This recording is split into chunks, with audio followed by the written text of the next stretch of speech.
गोंदिया जिल्ह्यात दुचाकी आणि चारचाकी वाहन चालकांसाठी मोठ्या प्रमाणात जनजागृती करून दुचाकीधारकांनी हेल्मेटचा वापर करावा, चारचाकी वाहनांनी सीट बेल्टचा वापर करावा याबाबत पोलिसांकडून अनेक वेळा जनजागृती करण्यात आली आहे। पण तरीही गोंदिया जिल्ह्यातले नागरिक हेल्मेट आणि सीट बेल्टच्या बाबतीत आणि वाहतुकीच्या इतर आवश्यक नियमांकडे पाठ फिरवल्याचे चित्र सध्या गोंदिया जिल्ह्यात पाहायला मिळत आहे।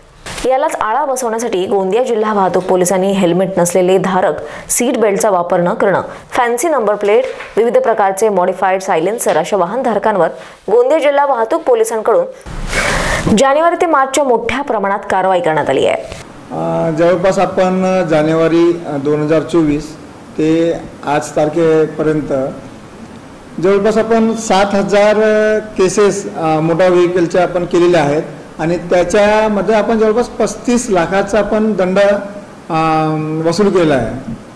त्यामध्ये दुचाकी, चार चाकी, त्याचप्रमाणे फॅन्सी नंबर, मॉडिफाईड सायलेन्सर इत्यादी विविध प्रकारची आपण कारवाई केलेली आहे।